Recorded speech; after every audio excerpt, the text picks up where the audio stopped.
All right, welcome to Coffee with the Counselors. I'm Tanya Barber, school counselor at Star Elementary. And I'm Robin Richardson, school counselor at Iva Elementary. And I'm Andrea Lawless, the school counselor at Flat Rock Elementary. And today we have a special guest with us, Mary Lewis. She is a licensed professional counselor, school-based, and she just recently retired from Anderson County Board of Education. And Mary has worked with the three of us for a long time, and we miss her, so we are very Greatly. glad to have her back with us for a little while today. Mary, Thank welcome. you. I'm We're excited glad you're to here. be here. Yes. So on today's episode, we are going to talk about anxiety and how you can support your children if and when they are feeling anxious. And I think before we start, I want to say, because we're elementary school counselors and our kids range from 4 to 11 or 12, sometimes it's hard for us to pinpoint the word anxiety with our students. You Agreed. have kids that come Yes. to us, my tummy hurts, I don't feel right, something's wrong, but they don't know how to explain it. It's kind of like they're confused. They don't know what feeling they are feeling because, anxiety is tough to explain to a kiddo. And so I think that the first thing that we should really talk about is how parents can kind of help get their kids to understand what the word anxiety means and how to approach that. What would you say, Mary? What would be the best way for Well, them to? just kind of a quick review, and this is not to diagnose, but anxiety, and we're not talking about just general, I'm worried about the math test today. Anxiety is more about being afraid, for example, of being away from an adult, the parent, the guardian. It's a frequent or daily fear about being away. That could be one of them. Fear of situations, whether it be school, church, the mall, Weather here lately. sure, has yeah. played that with a couple of my kiddos. Yeah, storms, when they hear people talk about storms, tornadoes, or whatever, they can get very fearful and worried, or anxious, I guess is what we're talking about, more anxious. Also worried about future events, whether they're events that they've ever experienced, but a lot of times it's things they've never experienced. And just worried that those things are going to happen in the future. And probably the distinguishing factor is, does it prevent them from functioning daily? Okay, does the anxiety cause so much problem that they can't function on a daily basis? And that's when you're in a different level of worry or anxiety. Right. I was just going to add, I noticed in some of our research that ages 3 to 17, there's about 4.4 million children that have been diagnosed with anxiety, and those are ones that are diagnosed. Right. We probably have lots that have it, but don't know how to explain it and don't know what it is, and maybe they've not been to the doctor yet, or maybe it's been diagnosed as something different, but they still have those fears. So I was surprised at that number. Yeah, and you made a good point. Those are diagnosed, and there's probably a large percentage that go undiagnosed. And, anxiety, and I think this might come up later on as well, but, anxiety doesn't just mean they look worried or scared. Sometimes it comes out as anger, irritability, which is also sometimes, that can be associated with other things as well, but it doesn't always mean that they're just, scared looking. Right. Which kind of reminds me, too, is that kids, especially elementary age kids, they don't have the language skills to define or describe anxiety, because anxiety is a big adult word. It is. Younger children know I'm mad, I'm sad, I'm scared. They don't always have the advanced language to define it. So you kind of made that point, too, which was really important. So now that we have kind of explained sort of what anxiety means for elementary age kids, so what do we want to tell our parents? Like, how can we help our children? The three of us, I know probably 10 in my building that I talk to frequently, or that may have some plans in place for them when they get anxious about situations. But how can we help our parents with this? So, like, if a student is starting to exhibit some of these things, maybe they have that tummy ache every day, or they're crying because they're scared to come to school because maybe it's that separation anxiety, or it could just be It could be anxiety because they don't know what's going on when they're at school with their families. So how do we help our parents kind of help their kiddos? I think the first thing is having a conversation, and don't judge what the conversation is. You know, sometimes as adults, we kind of can be dismissive sometimes if we're in a hurry, and we can say, oh, well, that didn't happen to me when I was younger. I didn't worry about that. That's nothing for you to be worried about. It's not using that language and just listening, which sometimes is hard for all of us. We just listen. You know, ask them, tell me about it. Tell me what, you know, when do you start to feel that way? Does it you feel that way before you go to school? Do you feel that way after you get there? Just having the conversation without judgment and without dismissing the feeling. Because when we dismiss it or act like it's not a big deal, then they're not likely to talk to us about it again. Right.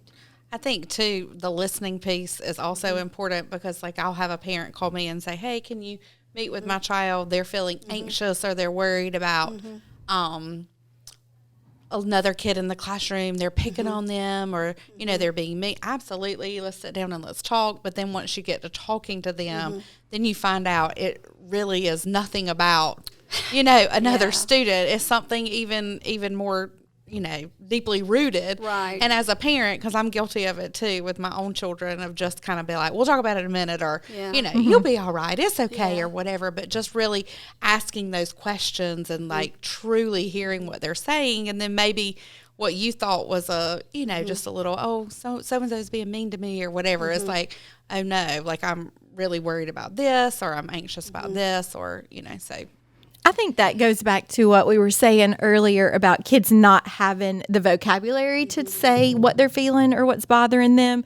So when they do start talking about it, they choose the easiest thing or the problem in their life that maybe is the least scary. Yes. And then once they get on a roll, then all these other things start coming out. And then you can see where their anxiety is very real to them because it's not just one thing, but it maybe it's multiple things. Right. And I think too, another thing too, like being careful what you say as a parent, because like my child's so anxious when they're having to take this test or having to do this project or something like that. And then when you speak with them later and kind of dig deeper into it, well, I really just want to please my mom and dad because they want me to have like an A. When, you know, the mom and dad are just going to be appreciative that they are trying their best, they're trying their hardest, but maybe they were just like, we want you to get an A on this, or we want you to, you know, and like a kid will internalize that, and you don't really realize that, yeah, they are anxious about the project or the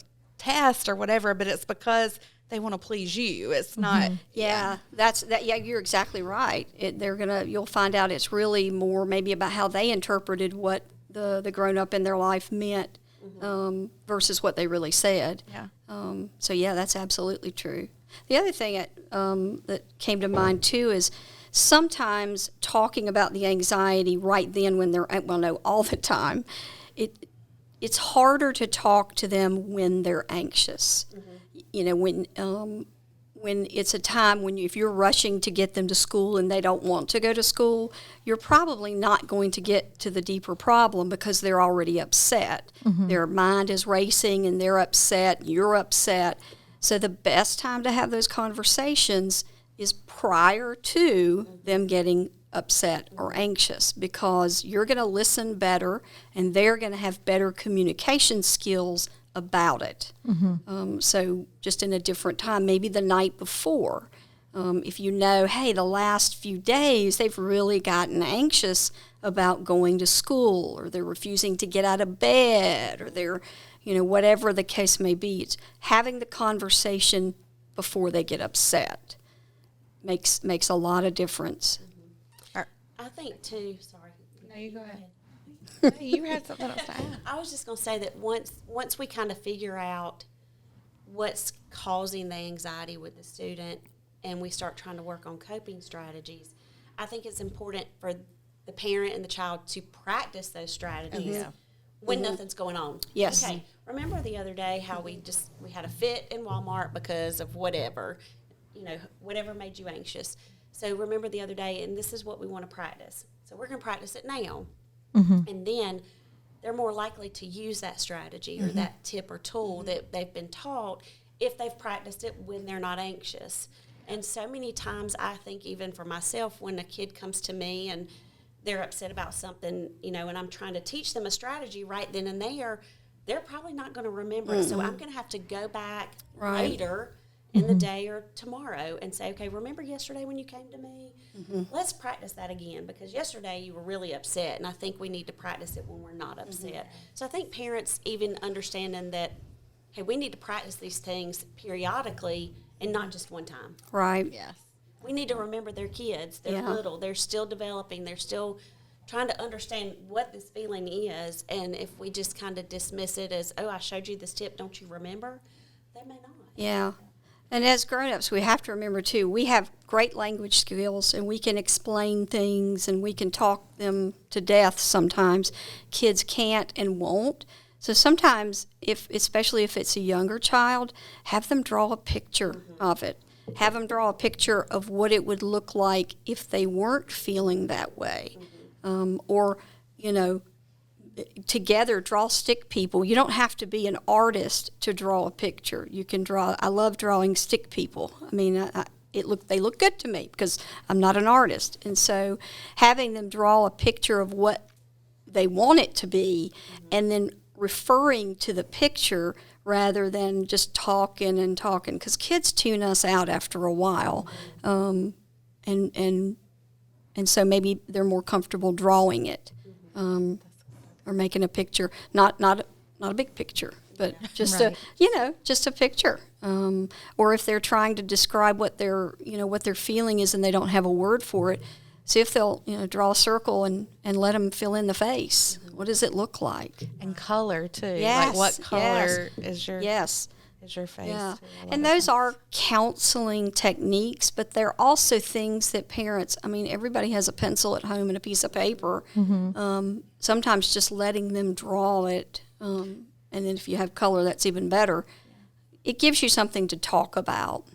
And putting a voice too to what anxiety feels like. I know, like as parents, and we're going to talk about this later on about not sharing or not showing our own anxiety because it kind of mirrors to the kids or whatever, but not when like you're in a state of anxiousness. But one of the activities that I do with some of my kiddos, because they don't understand it or they don't know how to explain it, but we talk about how each part of us feels when we're in that state. Like we don't have a label for it yet, Right. but like, what is your head doing? Like, what is your heart doing? What is your fist doing? Or, what are your legs? What's your tummy feel like?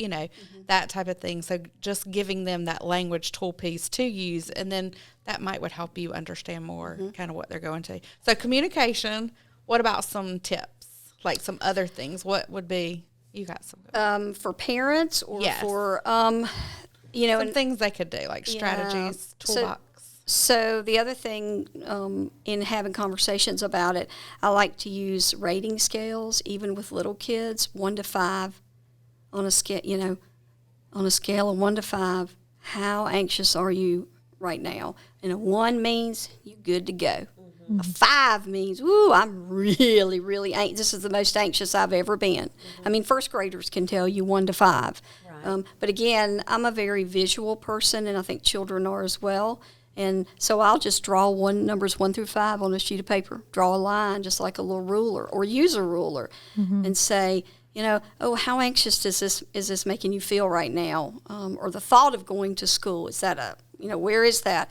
And it gives you an idea of where they are about that event, but it also gives you an idea of, well, what could we do to maybe get you down from a 5 to a 4? Well, Mom or Dad, if you walked me into school, or if you gave me a big hug before I went to school, that would help me go from a 5 down to a 4. Just things. A lot of times we don't realize that kids can tell you what they need. Right. Sometimes they really can. They may say, I need that kid not to be there when I get in my classroom because I know that kid's going to stick his tongue out at me. We would have never figured that out if they didn't just say it. Sometimes kids can tell you what they need. A lot of times they can't. but sometimes they can tell you what the problem really is. So, so I like to use those. Also, and I think this may come up a little bit later as well, just teaching them things that they can do at home, which I know we're all familiar with a lot of the breathing, the belly breathing. For example. So let's dig into that. Let's So, talk about okay. some things that we can do at home. Yeah, and one of my favorite videos, of course, is from Sesame Street. I was going to bring up that video. Love, it's Colby Collet singing belly breathing. And I just love it. I had it on my computer. I played it all the time. I will tell you, I played it for middle school and high school students as well, and they laughed at me, but it helped them understand. So it's a quick 2-minute video that sort of tells you what belly breathing is. And research shows that deep breaths can calm us down. Absolutely. So whether we think it's silly or not, it's a great thing to do. And quite frankly, adults do it. They just don't realize that's what they're doing. Yeah. Right. Sometimes we do it because we're trying to keep our mouth shut when we're mad at somebody. So we just take a deep breath in through the nose. Yes. And out through the mouth. when you're trying to teach children that is a strategy, sometimes they think you're so silly and they laugh and they think it's dumb to practice because they're like, how can breathing help me feel better? But I've started making kids do that, like in classroom guidance, to start guidance and to end guidance. We just do it because it calms them down in the transition time for their teachers. But also it's developing that habit so that later on when they really need it, it's already there. And Yeah. I feel like you have to teach them. Yes. When I'm teaching them how to take a deep breath, it's like they're in the doctor's office and he's holding a stethoscope and they're going, Yep. That's not it. close your mouth. Yeah. Close your mouth. We're going to go in through our nose. Smell with the flower. That's right. And Blow out the candle. And good ways to teach them are use bubbles. Get bubbles, and they can really see if they're. I mean, you can just throw some Dawn dish detergent in water and get them to blow, and then they see that they are blowing it out through their mouth. I've Or got some of those little windmill things. the pinwheels. I used to love. Yeah, pinwheels are great because they truly can see that they're producing a breath, so we know they're doing it right, and they knew they're doing And it right. I don't know if y'all feel this way too, but even like when we start like our whole group guidance with those like breathing technique things, and I do like a little loosening up, just kind of like a little 5-minute mindfulness warm up. Even when I'm finished leading them in it, I myself am like, ooh, I'm ready. You know, like just Definitely. very Feel calm better. and zen. Yeah, I need to do better. And I think that brings up the word mindfulness. A lot of people, when we talk about mindfulness with kids at school, a lot of them, they go, and they start trying their yoga moves. And I'm like, no, that's not really what we're talking about. Yeah. But being mindful is just being aware of what is going on in the present moment. And so one of the things that I had read about, I've not used it yet, is just, it's 5 things. And see, I even have to look.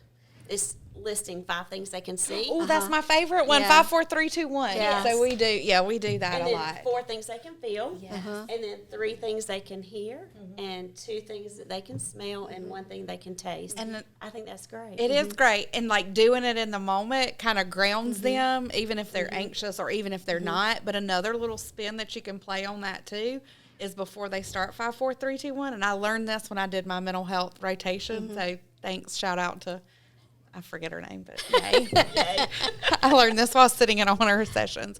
But she added to the piece that they thought of their favorite place, like wherever it was. It wasn't just where you were, like here in the moment. I know we use the 5, 4, 3, 2, 1, or I do a lot to ground a kid, like where they're at, at that present time. But like think of your favorite place, like the place that brings you the most calm, or the place that you think would bring you the most calm.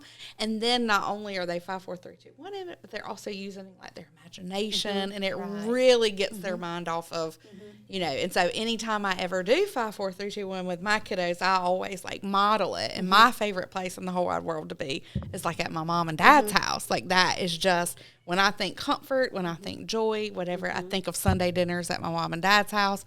you know, and just something is, they're like, that's your favorite place, you know, like it doesn't have to be It doesn't have to be like some anywhere big tropical, exotic or yes, or, you know, a right. lot of kids will be like, Disney Right. World's my favorite place. That's great too, but yeah, Disney Sorry, I got World a brings little- me anxiety. That's really Yeah, really. 432 Yeah. through Disney World. Take a deep Yeah. breath. That's and do right. it, That's right. I get excited about that one. Sorry. And for elementary kiddos, I mean, it's important that if a parent or the grown up in their life decides to talk about and some of these things and the kiddo wants to use them, then write them down, draw a picture of them, something to reference, because they're not going to remember all of the. Even if you just have two, on a busy day, you might not remember the two that the kiddo said he wanted to use or she Right. wanted to use. So just write it down somewhere. And one of the tricks you taught us, or you taught me, I'm sure you shared it with them too, and you could do it at home also. But the little D-ring, like the little ring and it has the cards on it, and like every time I would Yes. teach them a new coping strategy, Yes. like we would add the card to their little key ring, Right. and then whenever they're having a moment or something, they get to choose what strategy that they want that will Right. help them calm down, instead of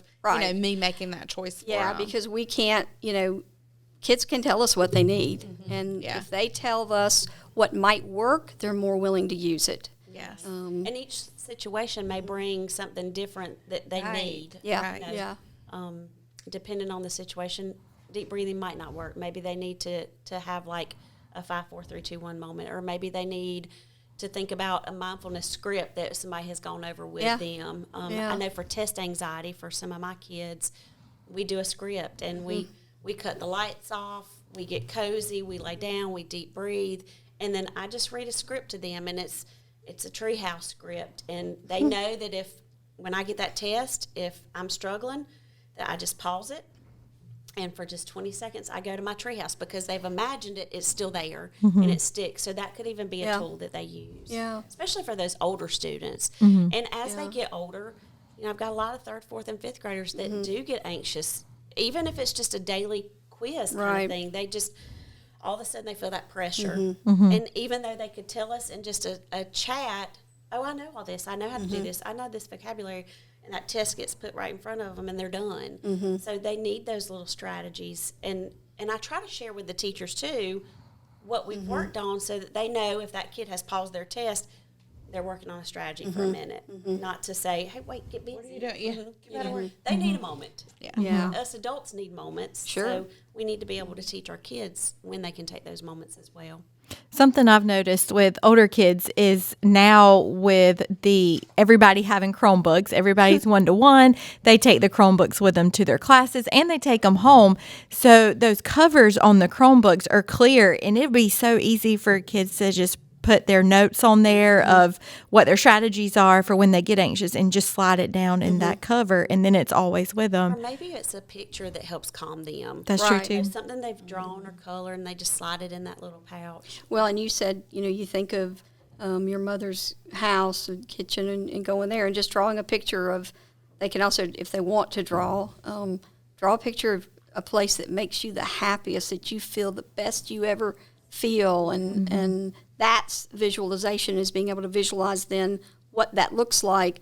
And then if they have that picture, if they carry it around with them, go to that picture before you start that test and remember how that makes you feel.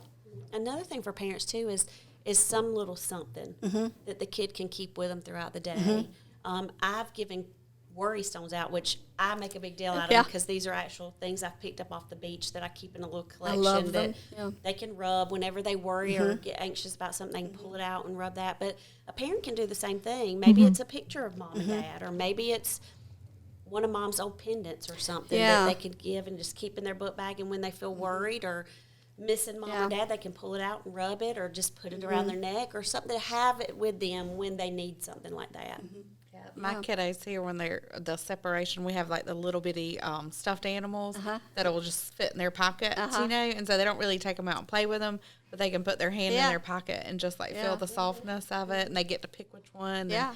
so it's little things that you don't even.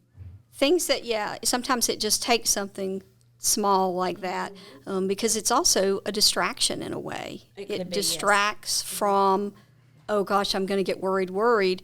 No, I might rub my stone, or I might remember that I have the little stuffed animal. It kind of distracts from the greater worry for a brief time, and it provides some comfort. All right. Well, I see your little books too. yes, Because you I- have I one of did my read a book. favorite ones at the bottom. This one, yes. Yeah. So I think all three of us use books all the time. Yes. I actually got a new set this year, and it's The Little Spot of Anxiety is the one I have today, and it's a story about calming your worries, and it just goes through different techniques that the student can use and what anxiety means to a student. And of course, I got the little plushy animals that come with it, and so I take it to class. And Scribble is the main character, and he's confused and doesn't know how to explain his feelings, and so this is how it introduces this book. The other one I brought is one that Mary introduced to me a long time ago, but The Invisible String. And this is a book not just about anxiety, but even if a student's dealing with parents getting a divorce, or maybe their mom has gone off to serve in the military, because we have a situation like that, or maybe they have experienced a death. This book is just really good to show that there is still a connection. And then Robin's favorite and one of mine is Ruby Finds a Worry. And this book explains worry to kids in a way that they can truly understand. Especially if they've never been experienced worry before, because everything's fine and wonderful and great, and then all of a sudden something new creeps up, and what is this? This is a good one. We did this during a summer camp a couple summers ago, and loved this book. I even went ahead and got some of the other books that address other situations. But parents, one thing is, if you're still struggling with your kid and they're having anxiety and you're just not sure, please call us. Yes, I mean, reach I out will for send sure. books home, and sometimes kids just need a visual, something else, a different way to explain it. And y'all can go through these books together. Or we'll be more than happy for y'all to come in and let's talk together too. And so I think we've really said that really communication is probably one of the biggest thing with parents. And making sure that you validate that kid's feelings. And it might not be a big deal to us, but in their little minds, it's a big deal to them. And there are a lot of resources too, just like videos and mindfulness breathing, going back to what you said. Sesame Street has a lot. I mean, you really wouldn't, but they do. I mean, they're great. Right. Daniel Tiger for your younger kiddos. Yes. There's a Yes. lot of great anxious, anxiety type things with him and songs. And the Cosmic Kids Yoga. Cosmic Kids They Yoga have a on whole YouTube separate is fantastic. section, on mindfulness and breathing techniques that are really great to use. There's also another company that I've been using over the last year, Big Life Journal and Big Life for Kids. They have a podcast for kids that they can listen to. There's activities, and it addresses growth mindset. It addresses anxiety, even anxiety due to perfectionism. It just has wonderful activities for students, but also that parents and students can do together to help them understand what they're feeling and develop strategies to cope with that. Say it again, though. It's Big Life Journal or Big Life Podcast for kids. And they're free. They are. They're So free. that's the important Yes. thing. They're free. Anybody can access them. Yeah. And you wouldn't think we did a yoga series last year, Miss Fortner and I, with a book series that does yoga, and then I did the yoga stuff with them and the songs or whatever. And you really wouldn't think, even the older kids, because I just mainly did it with the younger kids at first, but the older kids were like, when are we doing yoga? When are we doing yoga? And then for weeks after, the little kids just wanted to know, can we do yoga again? Yeah. So we ended up buying the whole series, and each month we did another, that's awesome. so that was really cool to see them. And I mean, I'm no professional by any means, but the moves and things were very simple to where you could, but they really liked that. That was cute. Well, do we have anything else? Do you got anything else to I add? think no. I think that all those ideas some of them are new to me. I'm excited to read the book that you have over there. So You can always come back and just Yes. Well, We'll one let thing you we try did 'em not out. do is we did not talk about our No, coffee I cup. wasn't Can't gonna believe do it. that. Cannot So believe real it. quick, mine says choose happy, and of course it's got some little fall colors, and I can't help it. But thank you, Miss McClellan. She told me not to give her a shout out, but she provides me with my coffee mugs every month. I love it. Our person here needs to step up. I'm just kidding. Okay, so mine. So this is from Mr. Powell's office because I forgot mine today. Sorry. So shout out to Mr. Powell for letting me borrow it. It says today will be terrific, and then on the back it says let them hear you roar. So, thanks, Mr. Powell. let's see, and this I have to give a shout out to Miss Barber for this one. She felt bad for me because I arrived with not a special cup. And mine says it's fall, y'all, which is great because I've been noticing the beautiful leaves right now. They're real pretty. Yes. All right. Wow. My coffee cup today says a day without laughter is a day wasted. And I chose it because laughter is an excellent way to diffuse anxiety and worry. And I read some research that said children laugh in the neighborhood of 300 times a day, and adults only laugh in the neighborhood of like 20 or less. And we have to work on that. And part of that is, I think, because adults are not around other people as much as kids are. Kids are constantly around other people in school and whatnot. But laughter truly is an excellent medicine. Absolutely. We thank you for joining our podcast video series today. We will be sending home a handout, parents, to discuss kind of some things that we went over today.